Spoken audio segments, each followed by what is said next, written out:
ধ্বংসের নগরীতে বেঁচে ফেরার গল্পগাথা। গেল বৃহস্পতিবার মৃত্যুর মিছিলের মধ্যেই ভেনেজুয়েলার ধ্বংসস্তূপ থেকে 18 দিন বয়সী সদ্যজাত এক শিশু ও তার মাকে জীবিত উদ্ধার করে রেস্কিউ টিমের সদস্যরা।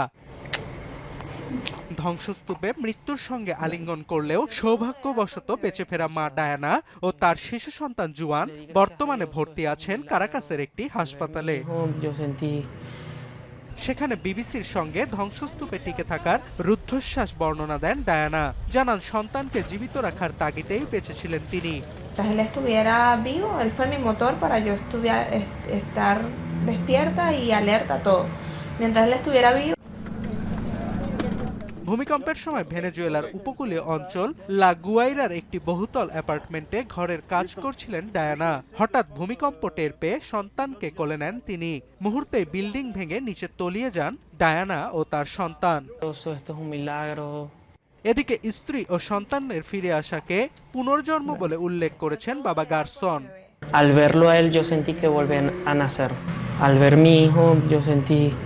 তবে পরিবারকে ফিরে পেলেও ভূমিকম্পের আঘাতে ঘরবাড়ি হারিয়ে বিপর্যস্ত গারসনের জীবন। তবুও বিধ্বস্ত নগরীতে নতুন করে ঘুরে দাঁড়ানোর চেষ্টা ডায়ানা গারসন দম্পতির। অর্ণব প্রসাদ, এখন বিশ্ব।